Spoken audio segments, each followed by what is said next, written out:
胜过了一切，如洋海大浪，如中水深溢，麦田已秀浪，超越了时空，覆盖着地极，你爱有能力。Mighty， 我们的神是大有能力的，阿们吗？阿们。我们要带着我们的心，有敬拜的心，然后要来到主的面前，我们要大声来呼喊说：主耶稣，你是全能的神，你是我们的 Mighty God。我们要一起来继续敬拜我们的神。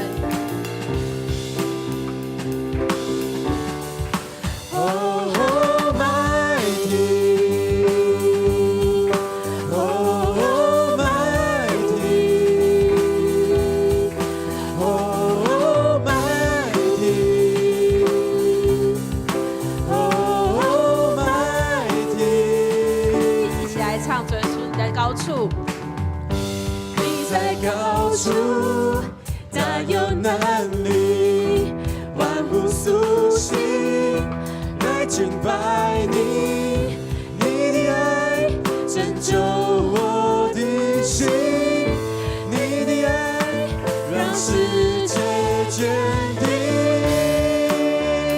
耶稣，你的爱是最全能的。Mighty is your love， 胜过了一切。如洋海大浪，如中水深溢，麦田已秀浪，超越了时空，覆盖着地极，你爱有能力。再说一次，麦田已秀浪，胜过了一切。如洋海大浪，如中水深溢，麦田已秀浪，超越了时空，覆盖着地极，你爱有能力。Mighty，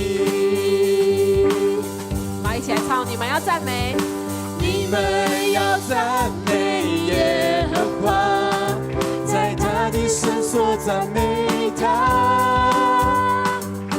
你们要赞美耶和华，在他的穹苍赞美他。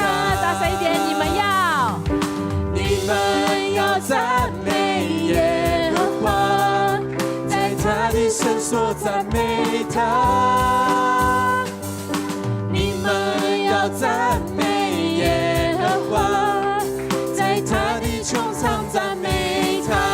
快说，我们要赞美，我们要赞美耶和华，来敞开胸怀赞美他。我们要赞美耶和华，来高声欢呼赞美他。最后一次，我们要赞美耶和华，来敞开胸怀赞美他。我们要赞美耶和华，来高声欢呼赞美他。Mighty is your love， 胜过了一切，如洋海大浪，如中水深溢。Mighty is your love， 超越了时空，覆盖着地极，你爱有能力。Mighty is your love， 胜过了一切，如洋海大浪，如中水深溢。Mighty is your love， 超越了时空，覆盖着地极，你爱有能力。Mighty， Oh mighty， Oh mighty， Oh mighty。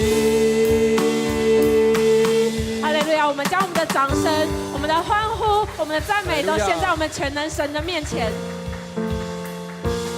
阿爸父，我是尊贵的儿女，你教我如何用权柄征战。阿爸父，你用笑脸帮助我，我所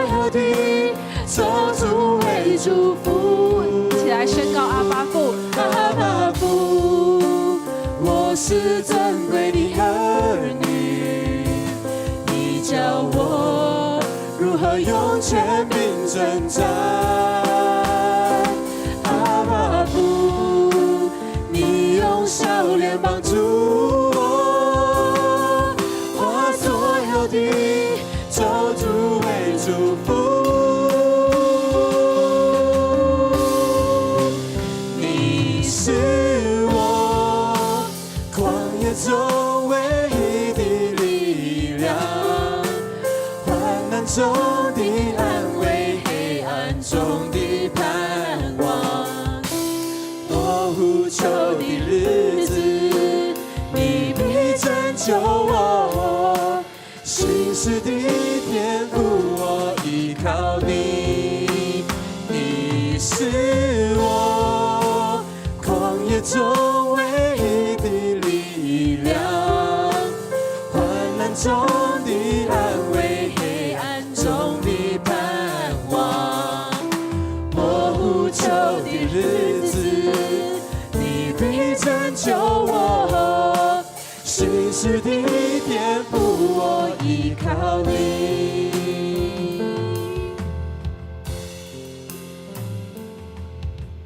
你是爱我的天父，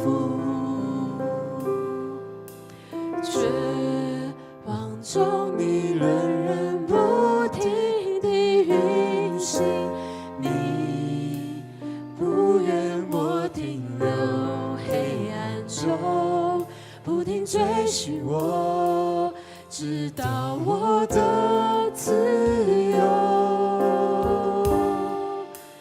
你是我旷野中唯一的力量，患难中的安慰，黑暗中的盼望。我呼求的日子，你必拯救我。心事的天赋，我依靠你。你是我旷野中唯一的力量，患难中的安慰，黑暗中的盼望。我呼求的日子，你必拯救我。心事的天赋，我依靠你。我呼求的日子，你必拯救我。心事的天赋，我依靠你。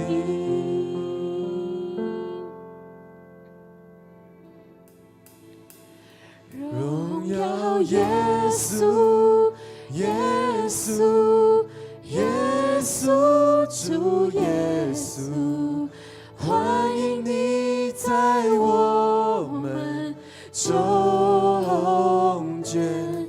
荣耀耶稣，耶稣，耶稣，主耶稣，你是配得荣耀大君王。主啊，你是荣耀的君王。主耶稣，你高坐在你的宝座上，我们也在这里。主耶稣，我们要来欢呼你的名。主耶稣，我们来呼喊荣耀，荣耀圣洁的大君王。将你的光照亮在我们身上，让我们在你面前毫无隐藏。打开我们的心，我要看见你的国度就在这里彰显。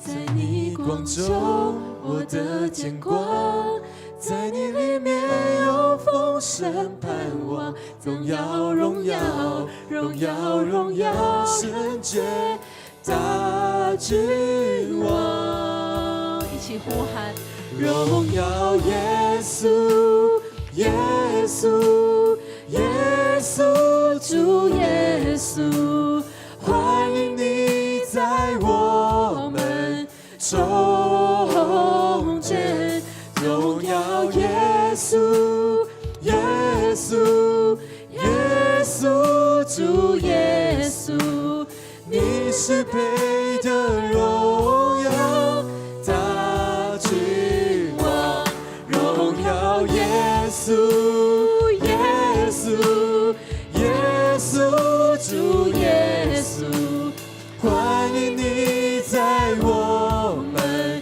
中间，荣耀耶稣，耶稣，耶稣，主耶稣，你是配得荣耀大君王，荣耀耶稣，耶稣，耶稣，主耶稣，欢迎你在我们中间，荣耀耶稣，耶稣，耶稣，主耶稣，你是配得荣耀大君王，荣耀耶稣，耶稣，耶稣，主耶稣，欢迎你在我们中间，用我们的心来敬拜耶稣，荣耀耶稣，耶稣，耶稣，主耶稣，你是配得荣耀大君王。是的，主，你是荣耀的君王，是得胜的君王。我们知道，虽然我们在世上有软弱，在世上有苦难，在世上有时候我们会如同行走在旷野当中，但你是我们在旷野当中唯一的力量，是我们在患难当中随时的帮助。主啊，求你再一次坚定我们的信心，坚定我们的脚步，让我们能够在耶稣基督里面成为新造的人，旧事已过，都要成为新的。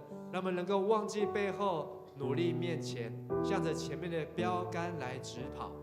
主啊，求你再一次把你的圣灵，把你圣灵的风吹进我们的心，让我们知道神你对我们的爱是何等的长阔高深。在这世界上，没有任何的事能够使我们与上帝你的爱来隔绝。让我们能够在你的面前敬拜你，在你的殿，在你的院宇瞻仰你的荣美。让我们知道你是坐在那宝座上圣洁的羔羊。我们要再一次用我们的心，用我们的灵，用我们的生命来敬拜你。愿主你得着完全的荣耀，也愿主你在我们的生命当中完全的掌权，得着完全的胜利。我们在你的面前献上敬拜、祷告、赞美，都是奉靠耶稣基督的名。阿门。咱们拍掌，把荣耀归给耶稣。哈利路亚。阿门。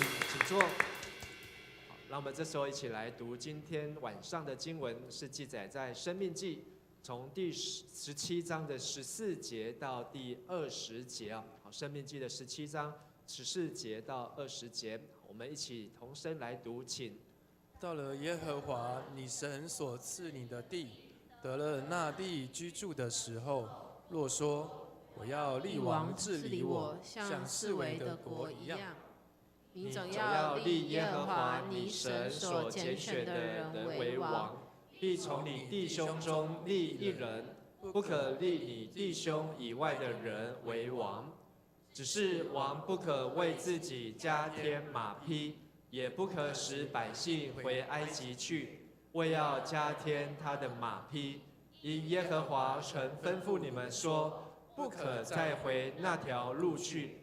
他也不可为自己多立妃嫔，恐怕他的心先邪，也不可为自己多积金银。他登了国位，就要将祭司利未人面前的这律法书为自己抄录一本，存在他那里，要平生诵读，好学习敬畏耶和华他的神，谨守这律法书上的一切言语和这些律例。免得他向弟兄心高气傲，偏左偏右，离了这诫命。这样，他和他的子孙便可在以色列中，在国位上年长日久。好，各位弟兄姐妹，大家晚安，大家平安。上个礼拜六，我们邀请永光教会的哪一位传道？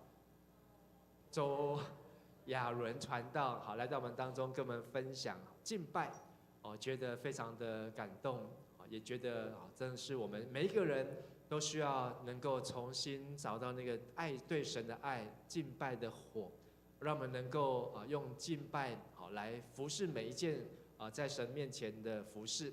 那过去这个礼拜三，亚伦传道的爸爸周牧师也有来到我们当中，也带着亚伦传道、亚拿传道来跟我们分享在祷告会当中。那他前面有花1个小时来跟我们做敬拜团的指导。我觉得虽然时间很短，但是可以看到我们的敬拜团在短短的时间当中就能够被提升。我觉得不见得是周牧师或是周传道他们所给我们的一个什么样很特别的教导或是指导，而是因为大家反而是因为有这样子的上台的机会，或是这样的一个服侍的机会，反而我们更加谨慎。平常我们如果上台服侍，我们就照我们所想的，照我们所做的上去服侍结束之后就结束了。可是如果有人要来看你，有人要来指导你，有人要来告诉你怎么样的时候，我们反而会更加的积极预备。我也知道有的人可能会很担心，会很紧张。不过人生就是这样，因为有一天我们都要到上帝的面前，上帝也要告诉我们说，我们这一生所做的是对、是好或还是不好。所以我们也要常常觉得我们要向上帝来交账，要常常知道我们要怎么样回应上帝他所给我们的，我们所拥有的。所以要给自己一个练习就是练习什么呢？把今天当作你在这世上的最后一天，把今天这个上台的服侍的机会当作你是最后一次上台服侍的机会。如果你没有把握这一次，可能下一次就没有机会了。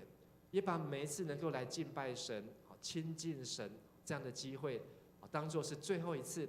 我相信你这样子每一次在服侍也好，在聚会也好，或是在工作也好，你都会全力以赴。跟你旁边说，我们要全力以赴做好每一件事，我们要全力以赴做好每一件事，就是把今天当成什么？最后一天。所以我记得我神学院的一个老师，那时候我刚进去神学院第1年，他教我们礼拜学，他告诉我们说，他每一次来上课，因为他那时候从高雄来台北，那时候高铁都还没有好，他是从高雄坐火车来台北帮我们上课。那他就说，他每一次呢出门呢都会跟他太太交代遗言，然后说呢他的遗书都写好了这个存折在哪里，印章在哪里，什么钥匙在哪里，他说好，他就讲的一副哇，那时候我就觉得我们这个老师好像感觉他活不久这样子。结果没有想到呢，他到现在还健在，20几年后他还健在，而且他还是现在台南神学院的院长，神学院的院长。所以我今年也打电话邀请，去年就打电话邀请他说今年你要来我们迦南教会跟我们来分享，所以他安排7月份会来到我们当中。我要讲的是说，其实你的人生不一定如我们所想象的这么长，也不一定如我们所想象这么短。但是呢，当你全力以赴去做每一件事情的时候，当你去向主交账的时候，你就不会觉得我好像还有什么没做好，我好像还有什么事情没有完成所以再次鼓励大家，我们今天是1月24号，我们的这个灵修笔记今天是第24天那个1月份很快就要过去了那如果你还没有参与的，或是还没有开始加入的，牧师还是鼓励你因为你还有11个月又7天的时间可以继续来参与在今年的灵修笔记。就把今天把这个月当作最后一天，其实你就会觉得这个每一件事情上帝都帮我们安排的真的是非常的好。那我们在今年的读经呢，从生命记开始，所以的真的是上帝给我们的祝福。生命记平常在读的时候呢，觉得读起来没有什么特别的滋味，也没有什么很特别的故事，也没有看到什么神迹过红海啊，然后看到这个在旷野当中有玛纳啊，有鹌鹑啊，有这个很多的神迹没有。可是呢，你在生命记当中看到上帝一而再再而三，是很直接的耳提面命对我们说话。所以从今年的第一周，牧师跟大家分享，爱神的核心有4个关键字。哪4个关键字呢？听、行、活，还有呢路。就是你要爱神这4件事情，如果你没有去做到，那就不是，你就少了那个最重要的核心。听上帝的话，听到还要去行道，而且呢，这就是我们生活的标准。好像我刚才所说的，把你当作每一天当作是最后一天，为今天而活，为神而活，最后呢就能够进入上帝所应许给我们的迦南美地。而在第2周我们所分享的，就是要进入迦南地的钥匙，就是要从听开始。而这个听呢，就是要寻嘛，听上帝的话，然后呢要有3把钥匙。哪3把钥匙？尽心，再来呢尽性，再来呢尽力。这3把钥匙合起来，就能够叫做爱耶和华你的神。所以你要用你的心，就是你的 levav， 尽你的性，就是你的性命 nefesh， 还有尽你的力，就是 meod。这3把钥匙，你要去活出这个对神的爱，才能够见证出上帝在我们身上的作为。所以这个爱神呢，是生命记给我们最大的诫命。所以到了马太福音新约的时候，这些经学士来问耶稣，诫命当中最大的是哪一条呢？耶稣就回答说，你要尽心、尽性、尽意，然后呢爱主你的神，其次也相仿。第2叫做爱人如己。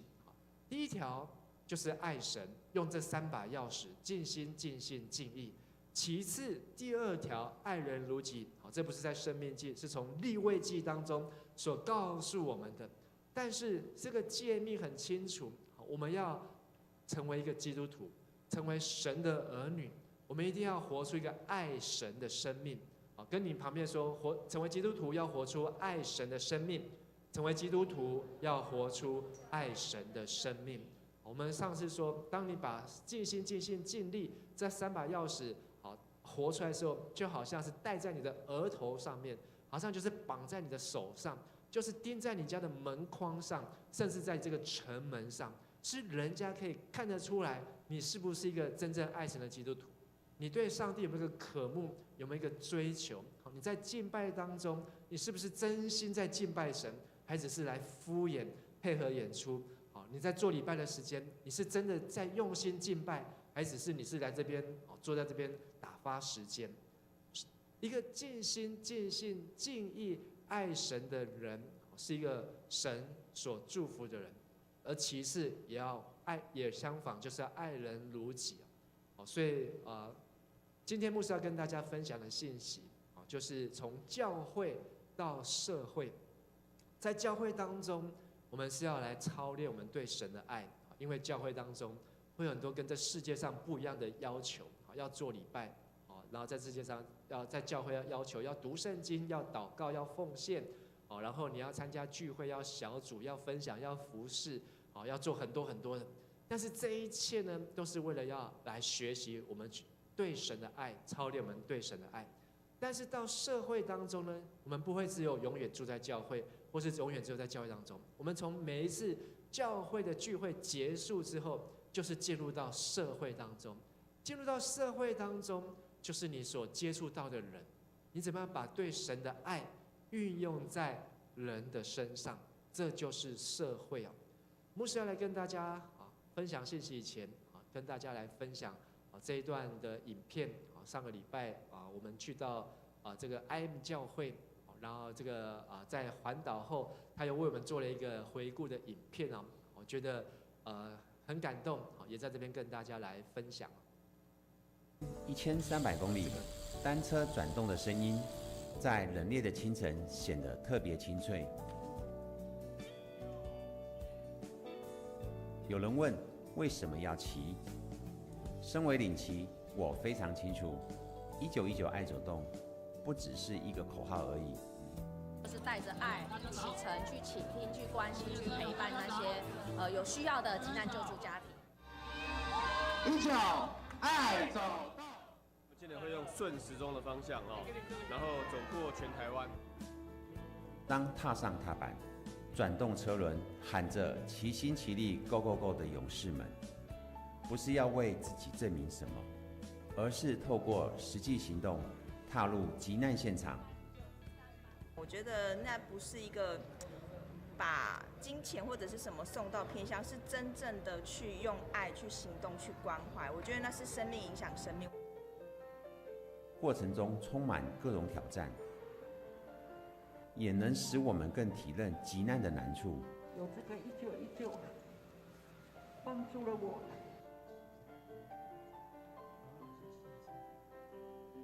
把爱与关怀送往真正有需要的地方。2025年，我们集结了台湾4大极点，在富贵角，我们顶着把人吹歪的强风，我看见许多人站在生活的边缘，快被遗忘了。在三貂角，正午的阳光没有阴影，这提醒我们，救助的工作就是要让困境无所遁形。这一路，我们不是在看风景，而是在找影子。车队进入到苏澳与光复，我看着墙上褪色的水痕，深刻体认到，其实真正的难关是在新闻热度退去后不再被关注。也没办法继续做了。都被淹没了，也不敢住这边了，稍微下雨我们就怕了。而他们必须独自面对复原的每一天。急难家庭不一定是不努力的人，有时候他们只是来不及承受那接二连三的发生意外。急难也许是在新闻结束之后才真正的开始。在都兰，我们亲手打包食物包，在沉甸甸的袋子里，装的是让他们在困境中撑下去的安心。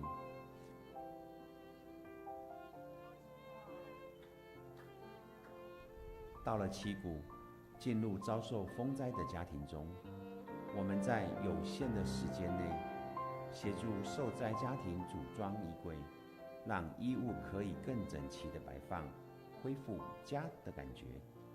虽然我们汗水浸湿衣衫，但心里很清楚，我们是带爱而来的。这趟路，我们也走进企业，看见资源如何精准地接力。我们也走进陪读班，看见孩子里眼里的希望正在萌芽。从职业分享引导他们对未来的期盼，以及如何逐梦踏实。环台一圈，回头看这15天，我们看见的不只是地图上的线条，而是一个又一个在困境中努力撑着的人。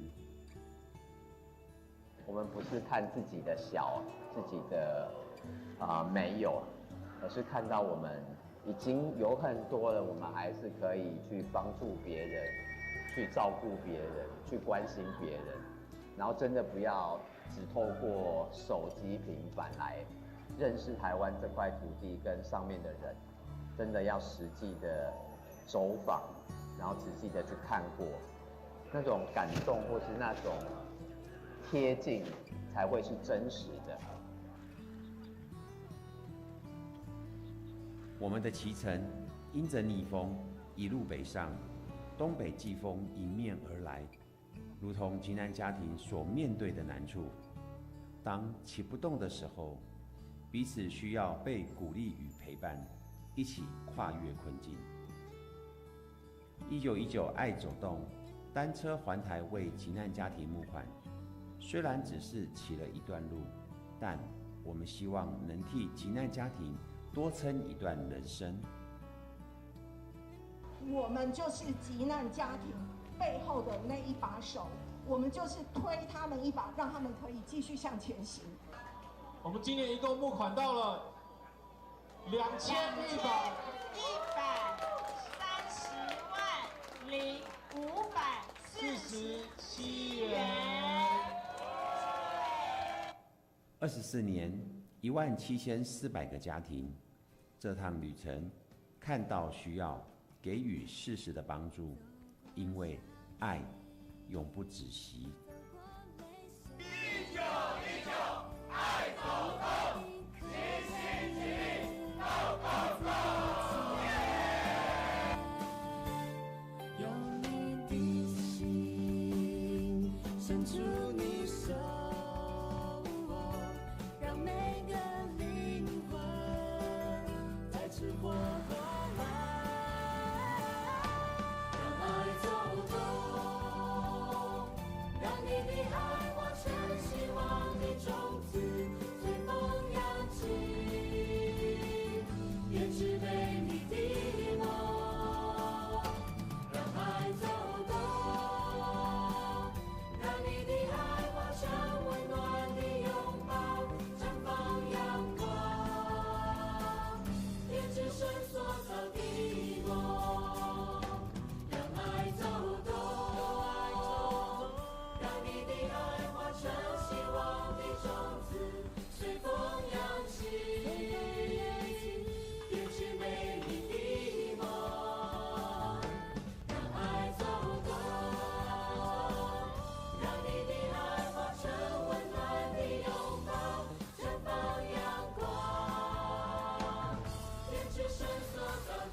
我们拍手把荣耀来归给神，有没有觉得很帅？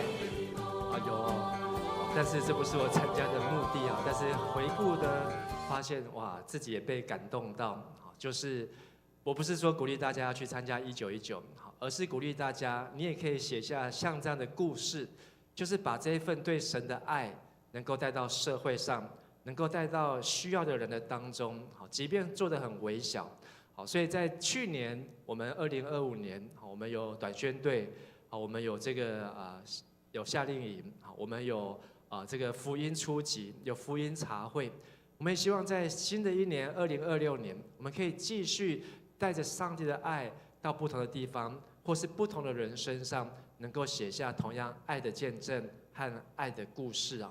好，那今天晚上呢，我们刚才读的这个经节呢，好，从教会到社会，让我读到神说，当我们听神的话，神要把我们这些听神的话的人聚集在一起，要带入那流奶与蜜之地。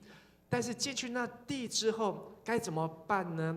啊，要怎么样成为一群见证人？要怎么样能够成为一群同心合意服侍的人？我觉得今天这段经文，好，给我们一个很清楚、很具体的看见所以我把它在我们的这个经节当中呢，跟大家来分享。好，首先呢，我觉得这个是我们在社会上很重要的议题。好，就是你觉得呢？好，手机比较重要，还是网络比较重要？网络比较重要啊？有没有人觉得手机比较重要？我看从刚才聚会到现在，有人手机都不离手啊。好，那就是为什么手机不离手呢？好，因为他一直在上网，我不晓得在忙什么。好，但有人在做笔记，有人在拍照，每个人都不一样。但是呢，在今天好的社会当中，好，大家都不断的在追求更好的手机，好，这个手机的这个拍照要更好，好，它的核心要更强，好，然后它的功能要更强大。但是，我的手机呢，在上个礼拜呢，吃饭的时候不小心被我摔到地上，结果拿起来之后，萤幕就开始好几条线，就黑掉了。好，然后呢，我想说拿去修，好，拿去修之后呢，好，那个店说你这个是折叠的手机，好，换一个萤幕要多少？8000块，好，8000块。说8000块，这只手机现在已经都不值8000块了，好，那要不要换呢？好，考虑了半天，说8000块，好吧，那我问他有没有其他二手的手机，好，我可以，好，干脆换一只手机，好，他就跟我推荐另外一只手机，好，然后比较了一下，说好，那我就换这只二手的手机好了，好，然后他说好，那我就帮你把资料转过去。可是，在转的时候呢，他突然要告诉我说，其实我们也有这个二手的萤幕，你要不要换呢？说只要收你2000块就好。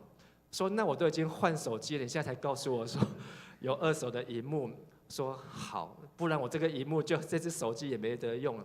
好，那所以好吧，那我又再花了2000块，又把手机修好了，好，就现在又可以用了。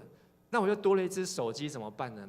那就把那只多的手机拿去送给我爸，就要带回去送给我爸，好，他就很高兴，好，他就得到一只新的中古的手机这样子。在今天呢，我们的这个时代呢，对于手机是不离手。可是呢，其实我们的手机为什么对你这么重要？背后其实不是这个手机，它是 iPhone 或是 Android 或是它是哪一家，是因为这个手机它不断的能够接收到讯息，它能够不断的接收到讯号，它才能够带给你，让你目不转睛，让你觉得它很重要，甚至你不能够没有它。好，所以我相信很多人没有手机没有办法出门。好，上礼拜天那个淡江高中的校牧来教会分享，他分享说，这个家长呢想要让孩子戒掉手机呢，就可以把他送去淡江高中。那这样他们就这样，每一天呢，手机呢都可以使用时间很有限。上课的时候呢，学校都会管制。我觉得呢，有时候必须要用一些强制的手段。或许呢，将来我们教会也可以考虑，大家来做礼拜的时候怎么样？手机先收起来，好像我们要进去立法院看那个机密会议一样，通通关在养鸡场里面。礼拜完之后，手机才能够还给大家。可是你发现，有手机很方便，可是有手机，你的心也会不在焉，你的心也会不在这边。所以有一次我们家庭聚餐，帮妈妈庆生。然后呢，一庆生的开始，菜都还没有来点菜，大家就在那边开始怎样滑手机，就说今天我们要做一件事情，就是大家通通把手机交出来，谁如果拿手机，谁就怎样去买单，谁就去买单。就那天晚餐呢，觉得我们能够至少有1-2个小时，大家可以好好的听别人说话，好好的看别人，看一下别人。而不是埋头苦干在滑手机。申命记17章第14节，告诉这一群以色列人，摩西告诉他们，将来你们进去迦南地之后，不是只是拿那只手机，不要以为那个手机很重要。我们一起来读14节，你到了耶和华你神所赐你的地，得了那地居住在其中的时候，若说我要立王治理我，像我四围所有的国家一样。他们进去了这个迦南地，流奶与蜜之地。他们也想要跟其他，他们已经羡慕很久了，羡慕埃及有这些的法老王，他们羡慕这些其他的地方阿拉伯，羡慕其他的米甸，哇，他们有不同的王在治理他们，他们多么也想要自己有个国家，然后有一个自己的国王。他们好像就是想要有那只手机。可是却不知道背后能够供应这只手机强大力量的，是来自于这个 Internet， 是来自于这个网际和网络。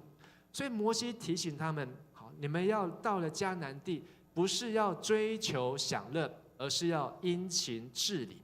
在这个地方说，你到了迦南地，好，要有一个王，但是那个王最重要的是要来治理百姓，继续让这一群在这个地上的人。能够继续Shema听神的话，能够继续的带着这3把钥匙，尽心、尽性、尽力，然后能够来爱主你的神。所以摩西告诉百姓。第二个我要问大家的问题，你觉得选举比较重要，还是选民比较重要？选举、选民。对我们今天的台湾来讲，今年又要来选举了。今年的选举呢，从8月就可以开始起跑，8月20号。所以选举开始起跑的时候呢，大概你接触到了新闻，甚至搞不好连在礼拜天来听牧师讲道，都要听这个选举的这个的事情，因为这个是在影响我们每一天的生活。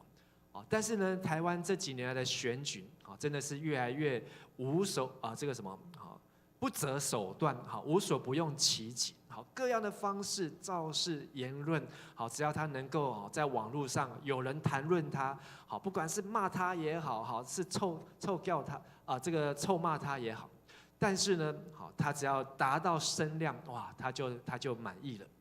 所以到8月呢，一直要到11月28号选举当天，然后到1月才能够就职啊。在这段时间，这个各家呢都在忙着选举的事情，但是呢，选举的时候、选举前，哇，这个大家都是这个掏给，选民都是掏给，选举后就怎样？把这些选民就踢到一边。这张图呢，让我很讶异啊！你知道我们台湾现在还有2300万人，可是这2300万人都住在什么地方呢？有一半的人，2300万的人，一半的人都住在这红色的点点里面，就是这些红色的点点呢，占整个台湾面积的3.7% 啊。意思就是说，台湾其实还是很多空的地方，像你刚才看到1919的影片，去到很多地方，人口密度没有那么高，那里也有住人，可是呢，选民呢，都一半的台湾人就住在这几个地方，几乎在东部，就只有那么一点哦，这个人口密度比较高的在罗东，整个呢，像我们桃园连到台北、新北，几乎都是人口集中的地区。那你没有住在这些点点的里面的人，好像他们就不重要了。在申命记当中，摩西也是告诉百姓说，我们起来读15节，你一定要立耶和华你神所拣选的人为你的王，要从你弟兄中立一人为你的王，不可立你弟兄之外的外邦人治理你。这句话是什么意思呢？这句话是说，这一些被神所选、被神所挑选、所拣选出来治理百姓的，不是靠得票数。要知道，今天他们能够在这个位置上面，其实是神的拣选。在这次起1919当中，也有一个台北市的市议员，跟我们一起骑。这个市议员，虽然不是我所喜欢的那个党啊，不过呢，在跟他骑的这6天当中，我看到很多的人一直在为他祷告。特别我们在团里面有很多的牧师，一有空呢，就开始跟他聊，聊完之后呢，我来为你祷告。每一个人都希望这些从政的人，这些参政的人呢，他们真的要明白，你今天得了这个位置，有这个机会，能够为市民来发声，为人民来说话。这是上帝的拣选啊，而不是因为你去怎么样得了这一些的票。所以摩西也在告诉这一群的百姓说，你们所挑选出来的其实是神所拣选的，一定要从你的弟兄，也就是说要从上帝的子民当中来挑选。那昨天我听到一个消息说，现在美国的加州的州长要选举。那选的那个州长呢，好像是一个是要出来竞选的，好像是一位牧师，还是一个是不是牧师我忘记了，但是就至少是教会内的人，而且他的声势现在很好，很好。我觉得呢，有这样子的机会，好像我们在去年领袖高峰会也看到了，在那个乌干达的那个国家，他的那个总统。还是现任的总统，也是一位牧师，但是他从开始就知道都是神要他去做这件事情，所以从教会我们在教会里面的敬拜服事，是为了预备将来有一天我们要到社会里面能够去宣扬，能够去见证上帝的作为。第三个问题，我要问大家：你觉得国力比较重要，还是国家比较重要？国力就代表这个国家，它有哪一些的武器，有哪一些的武力。上次跟大家分享说，委内瑞拉的总统，他们也号称他们的国力坚强，跟老共买了多少架的飞机，跟俄罗斯买了多少的武器结果没有想到呢，他们吹捧了半天，他们的总统呢，居然在3分钟以内就被人家带出国了，真的是回想起来，觉得这些的国力虽然很重要，但是是为了要让一个国家更加的完整。我们现在在我们的国家的立法院为了今年都已经开始24天了，都已经5个礼拜过去了，4个礼拜快要过去了。可是我们今年的总预算呢，2兆多呢，通通都还卡关在那边，没有办法用。你知道我们的国家这是2025年，钱都花到哪里去呢？我们的国家呢，这些的总预算的支出呢，26.5%，就是1/4，都是用在社会福利上面，有8000多亿；20%19.3%用在教育、科学、文化有6000亿；17%呢是在我们的经济发展上面有5000多亿；15%呢是我们的国防4600多亿，后面呢还有一般的政务8%2000多亿。还有呢，退休的抚恤等等，特别是对军公教1800多亿也很高。这一些是我们一个国家1年365天所需要运用的金钱不过我们的这个立法院真的是天才，他们为了要达到他们的诉求，就要把这些钱卡在立法院里面，然后让他已经第8次就是不审这个总预算，所以搞到有一些人很担心这个 T-Pass 没有了，很担心这个生育补助没有了，很担心因为我们的社会福利是最多有8000多亿，8000多亿呢，这个立法院说好，让你先给你700亿来用，但是呢，这个是在造成社会国家的这个不确定跟这个提心吊胆。摩西在生命记也对这一群将来要进入迦南地流奶与蜜之地的百姓，告诉他们：你们要建立的国家要怎么不是靠国力呢，而是建立一个国家呢？我们来继续读16节，请。只是王不可为自己加添马匹，也不可为加添马匹使百姓回埃及去，因耶和华曾对你们说，不可再回那条路去啊。意思就是说，摩西告诉百姓，上帝用了这么大的力气，把你们从那个邪恶、万恶的当中救出来，从埃及为奴之地，是没有人权的、没有民主的、没有自由的地方，把你们解救出来，让你们准备要进入一个全新的地方。但是呢，现在却有人唱衰，现在却有人过去他们的上一代在旷野当中吵啊闹啊，甚至还有人带头说不要了，我们要回到祖国埃及的怀抱里面去。他们想要依靠这些有马匹的国家，想要依靠这些有飞弹的国家，想要依靠这些有核子弹的这些的国家，但是摩西告诉他们，不是凭借武力。今天你能够成为一个国家，今天你能够来到一个地方，其实是上帝的应许，要抓住应许。所以我们今天在台湾这个国家，这个土地是谁安排命定的呢？也不是你，也不是我，也不是哪一任的总统，他有这么通天的本事，能够决定我们要在台湾好好的来发展。你可以回过头来看台湾的这个400年的历史，你可以回过头来看台湾福音教会来到台湾这160年来的历史，你就可以看出来是上帝的手让教会进入到台湾的社会，让福音进入到了台湾。今天台湾这么优秀，这么有竞争力，今天你能够有这么多的大学学校可以让你读好书，怎么来的？都不是台湾人自己去研发出来，是这些的宣教士马偕，他把美国他把苏格兰的教育引进了台湾，在南部的这些宣教士把英国的教育引进了台湾，而让台湾开始发展起来。这是上帝的手在推动的。如果我们没有看见这样的应许，我们只会羡慕别人，我们只会一直想要一天到晚，哇，我们要去更好的地方，去更好的国家，到更好的地区去发展，却没有看见说上帝怎么样的爱台湾这个土地啊。所以跟你旁边人说，好，上帝爱台湾，选择台湾，上帝爱台湾。好，所以跟他说，你也要爱台湾，选择台湾，你也要爱台湾，选择台湾。我很钦佩这个美国的总统，好，他多么样的爱美国啊！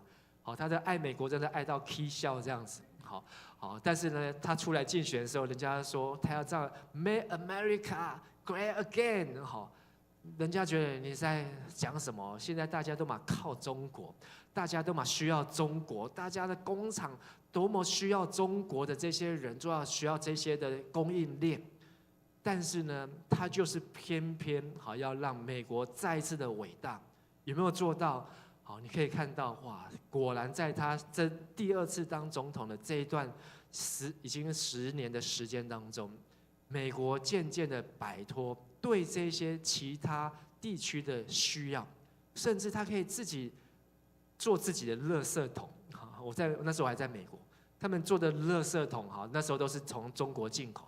可是说我们要做 Made in USA 的垃圾桶啊！看着我后来真的看到，在那 Costco 里面卖的垃圾桶，背面翻过来看，还真的是美国制造，美国制造。同样的，为什么你要爱台湾？就是因为你知道这个地方是有上帝的应许啊。最后一个问题，我相信也是我们今天台湾社会很关心的，我们关心手机。我们关心选举，我们关心国防和战力，更重要，我们关心的是经济啊。你觉得经济比较重要，还是公益比较重要？很难回答，因为有公益，没有经济。那这样，就算这个世界很公平、很公正，那大家都饿肚子，这样好吗？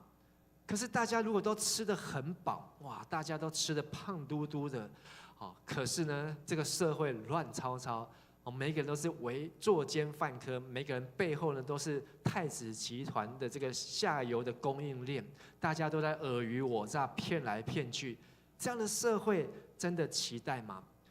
我们的台湾的经济呢，在世界的竞争力，这是去年2025年的资料。说我们台湾的竞争力呢，在全世界排名第6，第一个是瑞士，第二是新加坡，第3是香港、丹麦、阿拉伯联合大公国，我们超越很多的国家。这个指数呢，是从我们的经济表现、政府的效能、企业的效能和基础建设综合起来，台湾很强，在经济上面冲到前10，而且还在进步当中，进步了2名，比2024还进步2名。台湾的经济真是锐不可挡，经济不断在起飞，在冲天啊！好像我那时候在读小学的那时候那个年代，台湾钱安怎因卡吧？有没有听过这句话？说台湾的钱都满到盖到你的脚都盖过去了，在地上走路都会有捡到钱。现在呢，我在马英九的时候，真的是台湾那个时候是最辛苦的时候。可是现在台湾的经济又一飞冲天。可是呢，同样不是同样，另外一个调查就是关于政府的清廉，或是这个国家它对于法治法令的遵守程度呢，这是2025年最廉洁的政府排名前10名。第1名丹麦。你看左边丹麦第4名，右边丹麦第1名。芬兰左边没有进去，右边第2名。新加坡左边第2名，右边第3名。纽西兰左边没有名，右边第4名。然后卢森堡、挪威、瑞士、瑞典、荷兰。你看这些国家，在经济表现得好，他们在政府的廉洁的效能上也要表现得好。可是呢，我们的台湾呢还有很大进步的空间因为上面右边你看不到台湾，去年连结政府，台湾排在多少呢？排在25名啊，25名。所以我们还有很多进步的空间。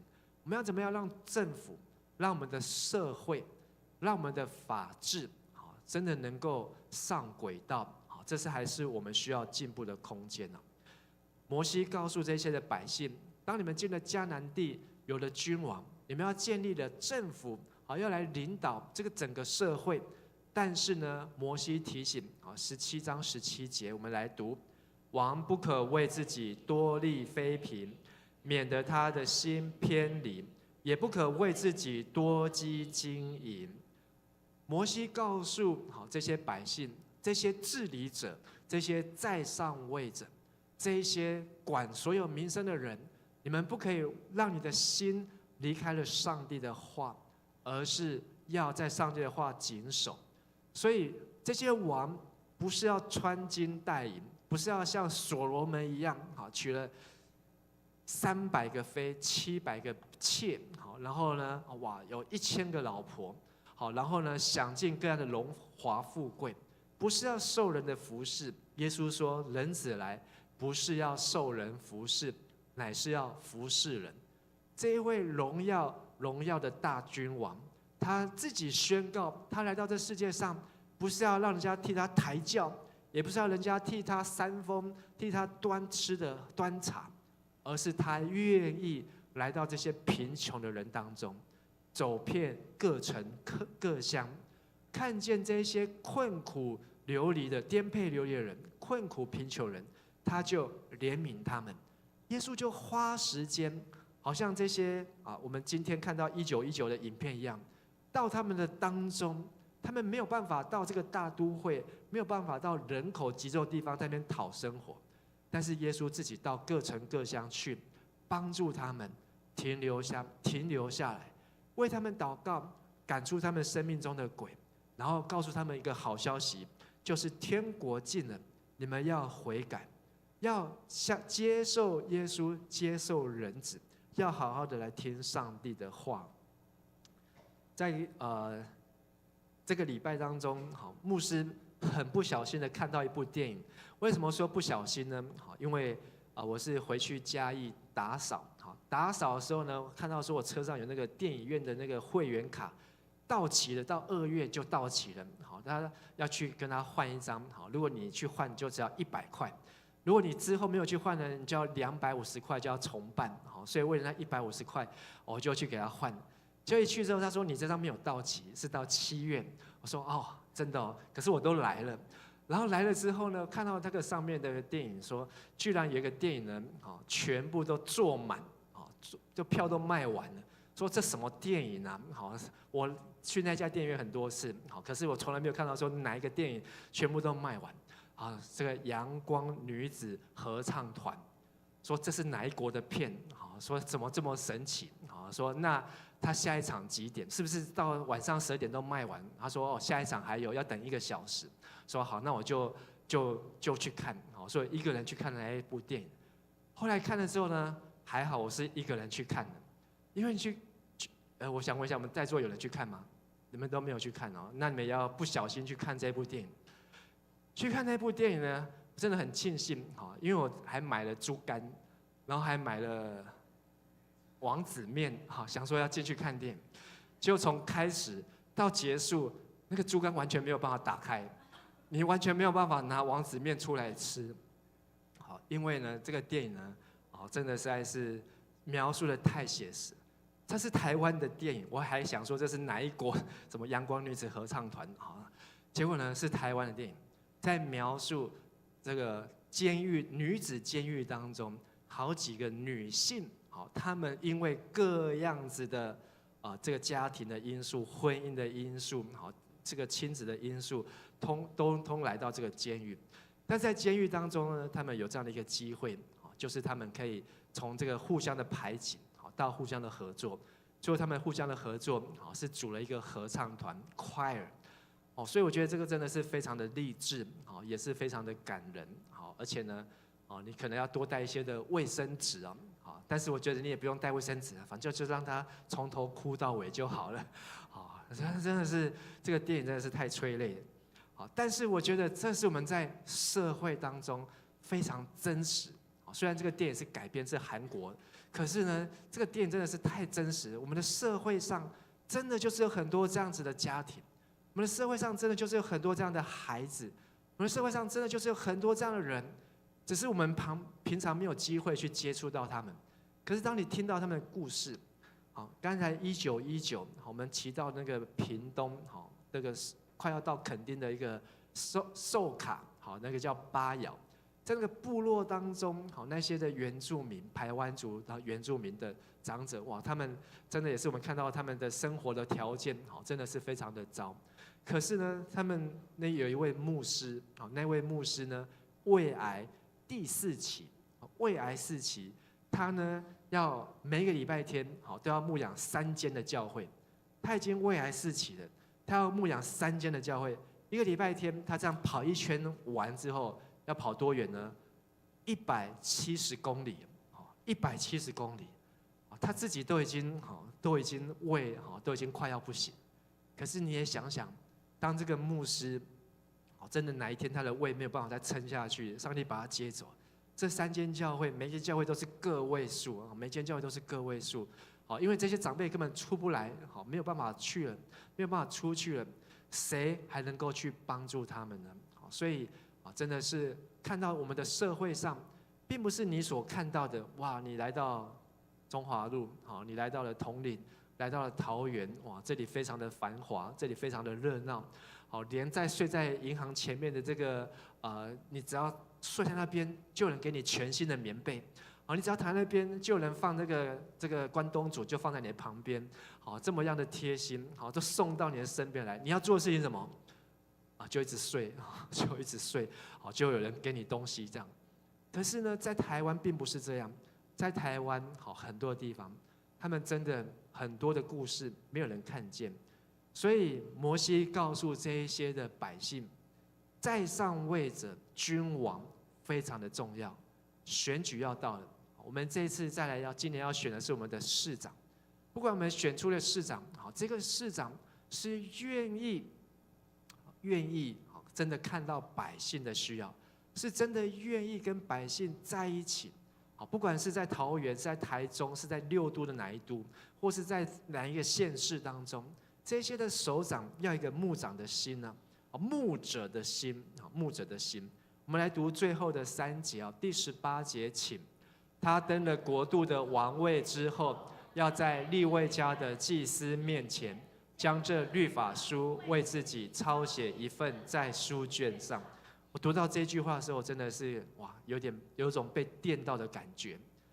原来在摩西那个年代，他们就要写什么灵修笔记啊。在那个年代呢，你不管你是什么身份、什么地位，甚至你是王还指明王呢，那时候有笔吗？那时候有纸吗？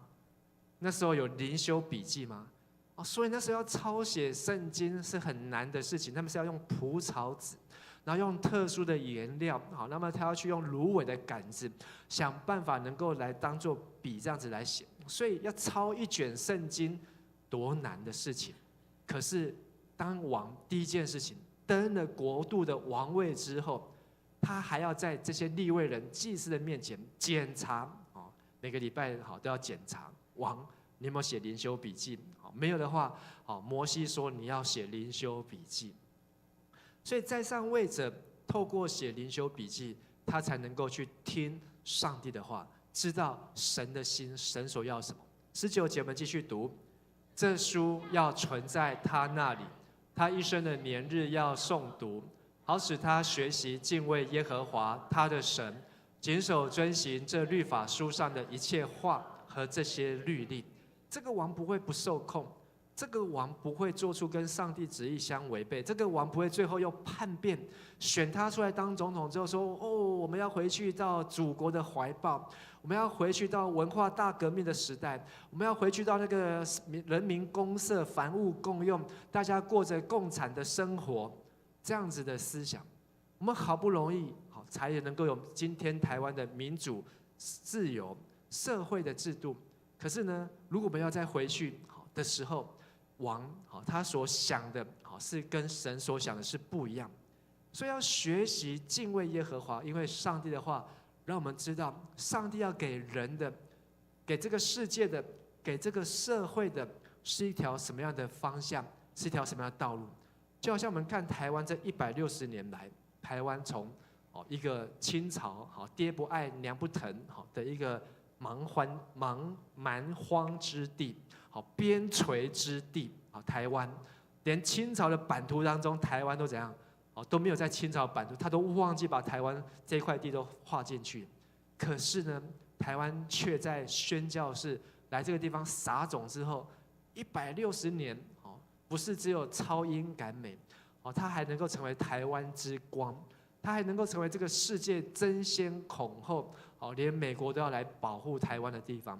台湾要跟美国买武器，还没有付钱，美国先告诉台湾说：“我送你多少亿，300亿的这个军购。”为什么？因为它台湾有战略位置，还有这个世界举足轻重的位置。那你觉得这是刚好吗？是上帝在这个地方要让全世界看到，就好像我们今天看以色列这个地方一样。上帝透过小小的以色列，只有700万人口的国家，可是这个地区成为在中东地区也是兵家必争之地。所以神要治理者在上位者，要学习敬畏耶和华，从抄写灵修笔记开始，读经文、挑经句、写感受，今日事到今日毕。最后20节，我们一起来读，免得他的心向弟兄高傲，偏离了这诫命，或向右，或向左，这样他和他的子孙就可以长久作王，治理以色列。你知道美国今年要庆祝250年，美国这个国家250年来，他们能够安稳的在那个地方，也不是他们也不是一开始就是这样，他们也是不断的经过各样的努力，经过了各样的挑战，可是最后他们发现 ，unite we stand， 就是当他们聚集在一起的时候，他们就能够站立起来。如果他们 divide， 他们如果分裂了，这个州也不服那个州，这个州也要脱离美国，这个州也要宣布独立，这个美国就没有强大的地位。所以美国他们51个州能够联合起来，成为美利坚 United America， 能够把他们联合起来，这样的力量真的是超越各个国家。所以他们成为一个250年来的一个见证，就是按着圣经神所给他们的应许。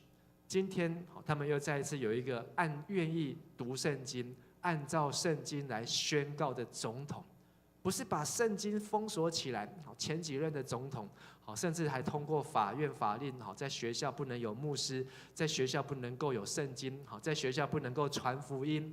在美国也是这样，但是他们忘记了美国第一间大学，甚至美国的前10间大学，每一个大学的校长，每一个学校大学的校长都是牧师，而且在每个大学开的课都有圣经。可是今天的美国，对于美国人对于圣经已经都快要遗忘了，他们已经没有听过圣经的话，他们只是活在一个过去他们的先人所留下来的祝福的产业当中。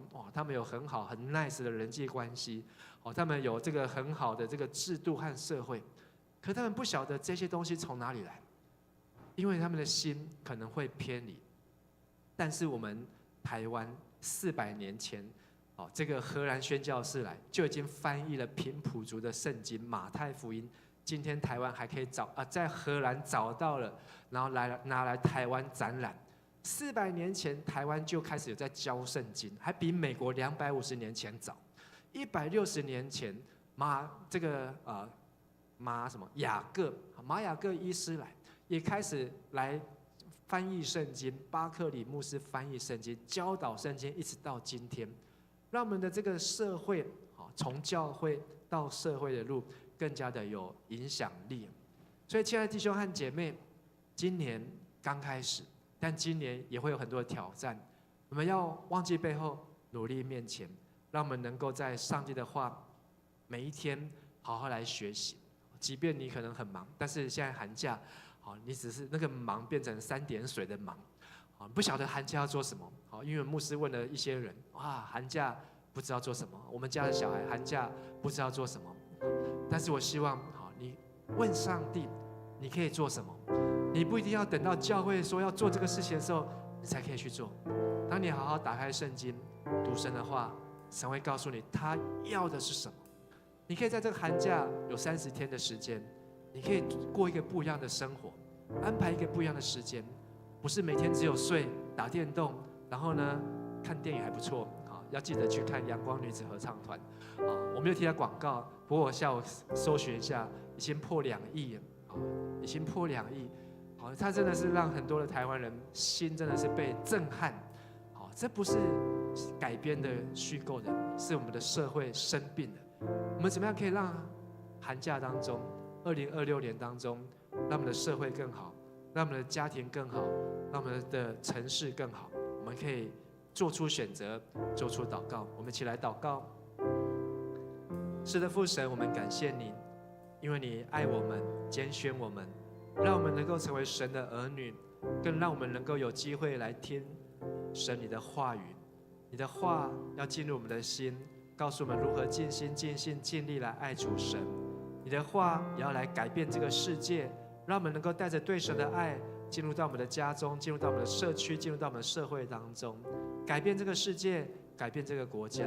虽然我们年纪小，虽然我们能力有限，但是神你的话无限，你的大能要彰显在每个相信的人身上。求你使用我们，特别祝福我们在座当中的学生啊，在寒假当中有30天的时间，祝福他们能够在这30天当中被神的话所淬炼，被神的话所教导，启迪他们的心，让他们能够知道神你对他们生命有非常重要的计划，在他们生命当中有你的呼召，你要使用他们来翻转世界，来改变国家。我们这样子献上感谢祷告祈求，奉靠耶稣基督的名求，阿们。请大家站立起来，我们来唱这首诗歌来回应，来敬拜爱我们的天父。你是爱我的天父，绝望中你仍然不停地运行，你不愿我停留黑暗中，不停追寻我，直到我的自由。你是我旷野中唯一的力量，患难中的安慰，黑暗中的盼望。我呼求的日子，你必拯救我，信实的天父，我依靠你。让我们来呼求神，爱我们的父。你是爱我的天父，绝望中你仍然不停地运行，你不愿我停留黑暗中，不停追寻我，直到我的自由。你是我旷野中唯一的力量，黑暗中的安慰，黑暗中的盼望。我呼求的日子，你必拯救我，信实的天父，我依靠你。你是我旷野中唯一的力量。神爱你，神要你不要停留在旷野当中，神要带领你进入是那迦南美地，是那流奶与蜜之地。的日子，你必拯救我，信实的天父，我依靠你。阿爸父。是尊贵的儿女，你教我如何用权柄征战。阿爸父，你用笑脸帮助我，我所有的咒诅为祝福。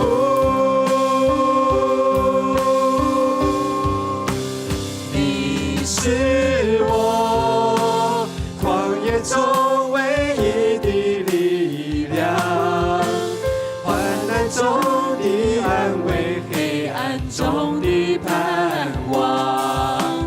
我呼求的日子，你必拯救我。信实的天父，我依靠你。我呼求的日子，我呼求的日子，你必拯救我。信实的天父，我依靠你。亲爱的天父上帝，我们感谢你，你不愿意我们停留在黑暗中，你更不愿意我们一辈子在旷野当中流浪，找不到方向。你要给我们一条清楚的路，就是进入那迦南美地，是那流奶与蜜之地。就如同你所派来的宣教师马雅各、巴克里、马坚，这些宣教师，他们没有看清这块土地，即便这个土地非常的贫穷，即便这个地方非常的落后，但是他们带着信心踏上这块地。神，你就在这个地方改写这个地方的历史。主啊，我们是这个土地的见证人，我们也是上帝你的儿女和百姓。我们知道在台湾还有许多需要被帮助的地方，在台湾还有许多进步的空间。主啊，求你使用我们。虽然我们年纪轻，虽然我们的能力、我们的金钱有限，但是我们相信你可以使用我们来祝福台湾，祝福我们的社会，祝福我们的教会。求你垂听我们祷告，我们这样祷告祈求，都是奉靠主耶稣基督的名求。阿门。请坐。我们来奉献，奉献是基督徒感恩的表现，是一种感动回应神的恩典，也是一种行动，要来为主的圣工所用。我们一起来唱。献上我生命，为你所用，我所有一切为你所赐，和我有什么不能够给你？生命是你的，恩赐是你给的。献上我生命，为你所用，我能有什么不能给你？赏赐在于你，收取在于你，用我为你的尊贵器皿，一生为你成为祝福。谢谢你让我们今天能够平安的来到这里听领你的话语，求你教我们学习如何尽心尽意尽力爱神与爱人，让我们把我们的爱带到社会上，为这个国家写下不同的见证与爱的故事。我们献上我们的金钱才能与时间，为你的圣工所用，求主悦纳。我们奉靠主耶稣的名祷告，阿们。我们持续站立，我们要继续来赞美我们的神，我们一起来呼喊我们的全能神。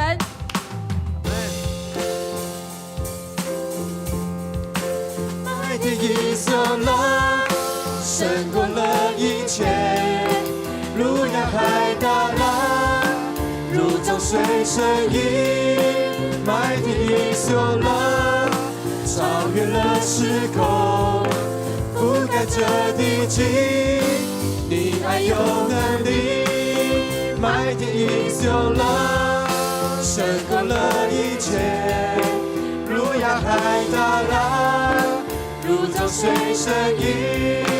爱的以色列超越了时空，覆盖着地极，你爱有能力。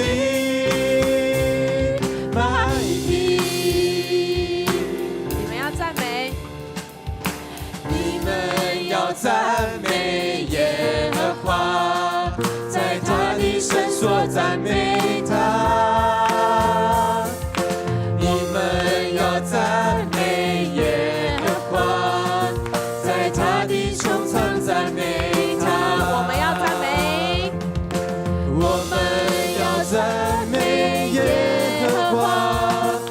敞开胸怀赞美他。我们要赞美耶和华，来高声欢呼赞美他。Mighty is your love， 胜过了一切。路亚海大浪，如潮水声音。Mighty is your love， 超越了时空，覆盖着地极，你爱有能力。Mighty， 开始把荣耀归给耶稣，哈利路亚，阿门，哈利路亚，阿门，哈利路亚，阿门。一起来领受上帝的赐福，愿耶稣基督的恩惠、天父上帝的慈爱、圣灵帮助、安慰与感动，常与你们众弟兄姐妹同在，使你们对神的爱能够透过教会进入到社会，到每个神，到台湾的每一个角落，到世界的地极，从今天起直到永永远远。阿们。请坐。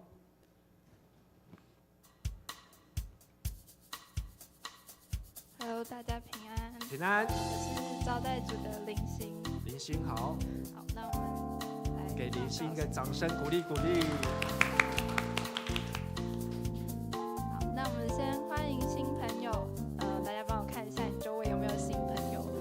如果没有的话，就麻烦跟你旁边的人说，很开心能见到你。开心能见到你。好，那我们来开始报告。好，那我们第一个是本会的消息报告。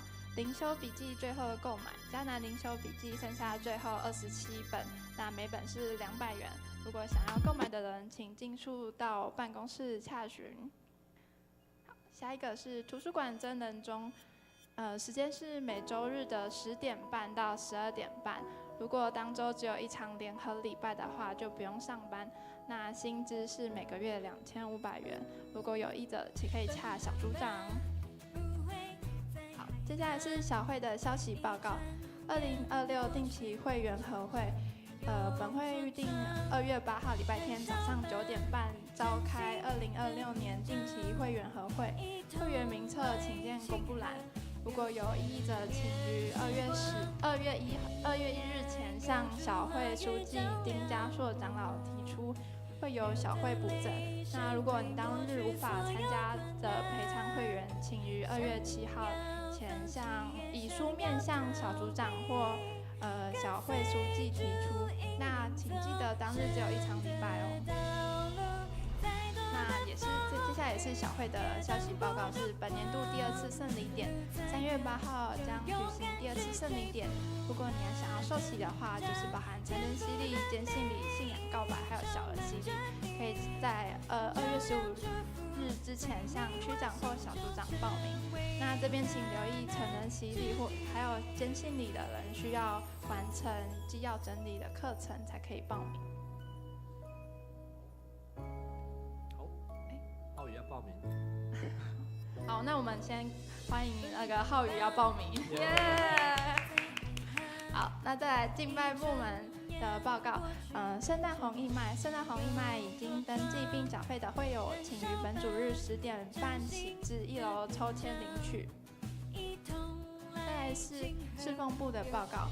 社区医疗咨询健康关怀小组于本主日10点半到11点半于教会1楼举办社区医疗咨询，欢迎邀请亲友参加。再来也是侍奉部的报告，社区接待组志工训练会在1月30日礼拜六早上10点在49号1楼举办社区接待组志工训练，请社区接待志工预备性参加，也欢迎有兴趣的志工一起参加。好，再来是外展部的消息，团契戚友招募中，中年团契、妇女团契、社青团契戚友招募中，详细的内容可以看周报第3页。再来是牧养部的消息报告，阿卡贝牧区于本主日10点半于新堂华语举行亲子礼拜，会后亲师交流并一起用餐交易。再来是陶家储蓄互助社暂停社员服务，115年社员大会暨第1次常年教育训练本主日下午1点到3点在本堂2楼举办，12点半到1点半开始报到。那报到的同时发放摸彩券给本社社员，非本社社员或逾时报到的人就不发放。那12点半到3点这段期间，社办公室不开放，就请留意暂停社员服务。好，再来是教界消息，刘子俊牧师生命讲座会在2月1日礼拜天下午3点到5点，主题是暂定是从死亡看基督徒生命，欢迎兄姐参加。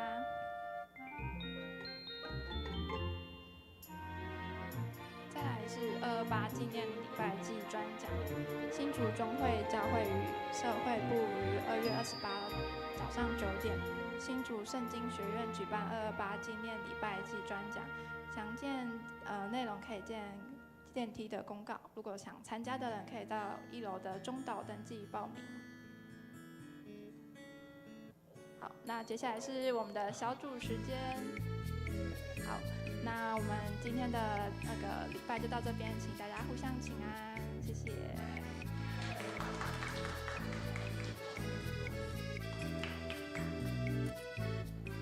那青年小组，家青小组请到新堂舞台旁。